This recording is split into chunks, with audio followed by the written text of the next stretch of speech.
Hello, my name is Daniel Wilson. I'm running for Congress in California's 26th district, and this is my Democracy Gauntlet. What is my opinion on how to secure democracy while making it more accessible? I think that this is an extremely tricky issue. While working as an election official for the last 2 years, I learned a lot about the voting process and all of the measures put in place to ensure safe, secure, and accurate elections. The debate that people are having between going all paper or all digital balloting is a very necessary one, and there are valid concerns for each direction. I think that the reality lies somewhere in the middle, and it is going to take a hybrid of the two processes while updating both to help save our environment, secure our democracy, and still make it more accessible for everyone. Voting systems already in use in my state of California are considered digital because you can vote on a touchscreen, but it isn't connected to the internet. These systems are hardwired to an on-site printer that prints a QR code for the scanners and lists the voters' selections in text form for quality assurance. This is the most secure and only acceptable form of digital voting we should allow because none of the data is accessible remotely. It prints a paper copy that is scanned by a computer, but can also be read by the human eye. The hybrid comes into play because it is extremely crucial that we continue to allow people the opportunity to vote on paper if that is their wish. And so we need digital and paper balloting available at all precincts nationwide. However, we need to shift our process to an on-demand ballot printing system where a paper ballot is only printed for each voter when they arrive to cast their ballot at the polling location. This has already been in place in my own district for several elections now, and so I know that this can be an extremely effective and efficient voting system to implement nationwide. It is vital to the sustainment of our democracy that we update our voting mechanisms in this country to ensure that everyone who wants to participate can do so, and that everyone who does participate experiences the same safe, secure, and accurate voting process, no matter which state they cast their ballot in. What are my plans to make voting more accessible? I think that voting is the most powerful tool we have in our society, and it should be protected at all costs. That has always been true, but it is especially so right now, as we are seeing record levels of legislation introduced all over this country that place restrictions on voter access and eligibility. What people don't realize is that voter suppression is not just telling someone that they cannot vote. It's as inconspicuous as keeping it hard for someone to vote through simple things like closing polling locations, short staffing them, and not enabling weekend or early voting. That's why to make voting more accessible, we need to first create a National Elections Commission and establish minimum national voter standards and protections to prevent states from enacting laws that would limit a person's right or ability to vote. The specific national standards that I fervently advocate for implementing to protect our voting rights are to mandate an adequate number of polling and drop-off locations, adequate polling staff with financial accommodation, and we need early and weekend voting. We also need to open all closed primaries, make election days and primary voting days national and state holidays respectively, implement automatic voter registration at 18, and remove any requirements to request to vote by mail, if that is how you prefer to vote. Last but certainly not least, we need to also restore the voting rights of all current and formerly incarcerated people who are counted for financial and districting purposes, but have no say in the conditions or changes happening to and around them. I know that a lot of us are disenchanted with voting and the electoral process right now, but I want to remind you all that if our vote didn't matter, they would not be going out of their way to take that power from us. Show up and show out to every election, and I guarantee you that we will affect massive change in this country. Am I for ranked choice voting or another alternative voting system? I am absolutely in favor of ranked choice voting and believe that it is one of the most pivotal ways in which we are going to begin to reshape and elevate our democracy to one that is actually representative and participatory instead of one where we are only ever presented with an illusion of choice.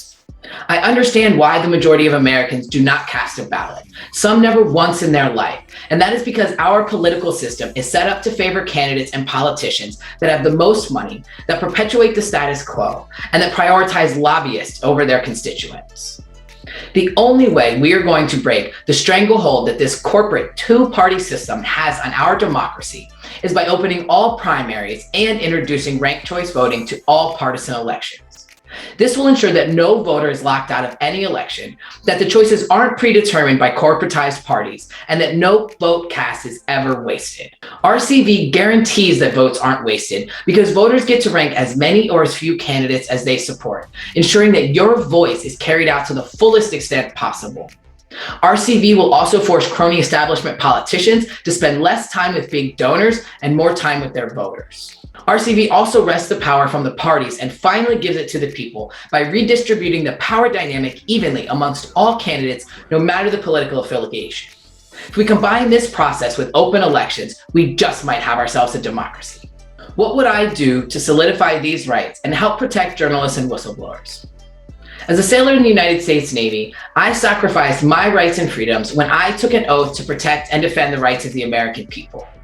Those of us who have taken this oath know that it does not mean that we have to like what you say, but that we are sworn to defend your right to say it. What is unfortunate is that our government does not adhere to the same laws, morals, or practices that it preaches or mandates, and has too many times in our nation's history blatantly violated the very protections enshrined in our Constitution and Bill of Rights to protect itself, other government agencies, and even private corporations at the expense of the American people.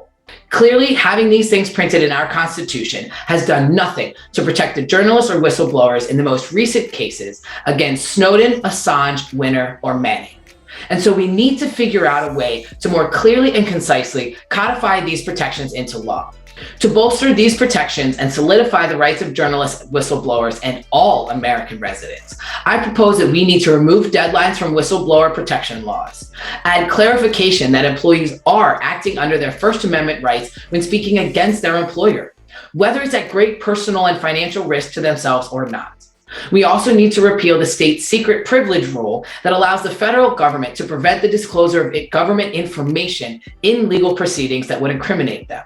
At a time when we have rampant misinformation and a crisis of true journalism, both fueled by money, power, greed, and corruption, we not only need the free press to exist more than ever, but we need the whistleblowers and journalists to be protected at all costs so that they can continue coming forward to expose the fetid rot eating at our government. What's important to remember is that if this can happen to Reality Winner, Edward Snowden, Chelsea Manning, and Julian Assange, then it can happen to any of us. We are all Assange, and we must demand his freedom to protect all of ours.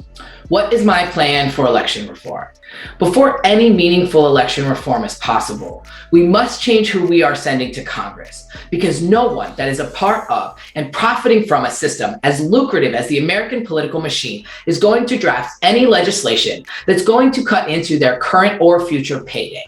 We know that we're being played by both sides, taking money from, sitting on the boards of, and setting up post-Congress jobs with the very corporations, resource industries, and lobbying firms that have been pivotal in the corporate capture of our political system. Some of my plans for election reform have already been discussed, like securing our digital democracy, expanding voting access, and implementing ranked choice voting. But I would say the most important election reform we can make is to ratify a constitutional amendment to overturn Citizens United. An excellent one has already been drafted called the We the People Amendment and has now been introduced for at least a third time as House Joint Resolution 48, which I wholeheartedly endorse. We also need to work on the creation of a public financing system to fund working class candidate campaigns and the National Election Commission, as I discussed earlier. With these in place, we can finally eliminate campaign finance laws that favor party candidates and intentionally hinders third-party and nonpartisan candidates like myself.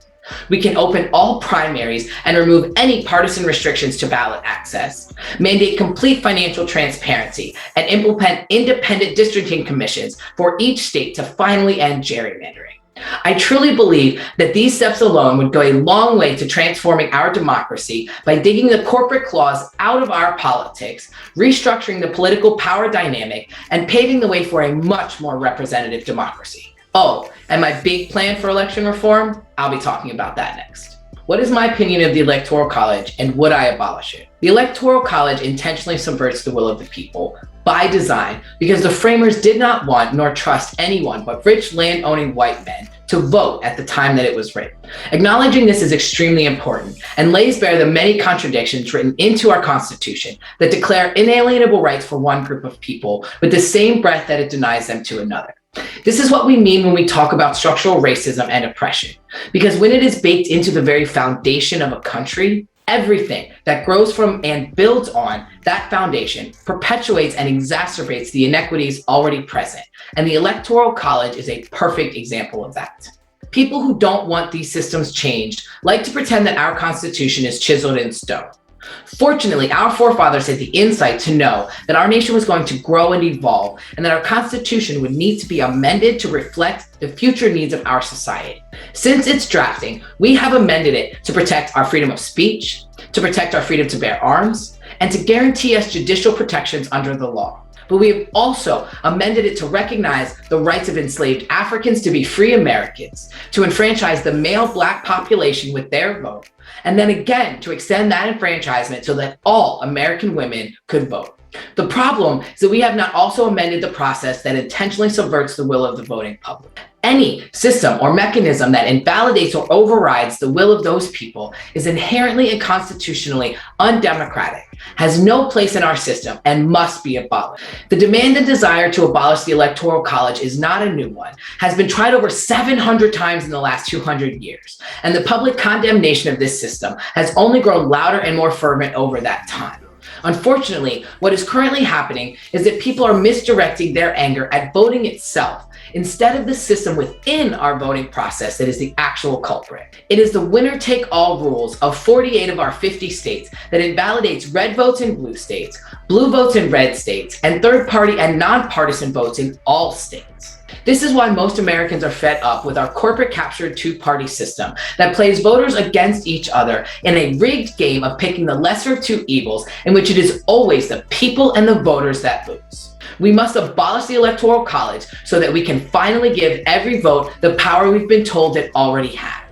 Thank you, People's Gauntlets, for this amazing opportunity. That was my Democracy Gauntlet. If you liked what you heard, please follow me on all of my social medias at Daniel4VC. That is Daniel F-O-R-V-C. And you can go to my website at danielforcongress.com. That is danielforcongress.com to sign up and contribute to our fight for better for all of us. Thank you so much. We truly cannot do this without you.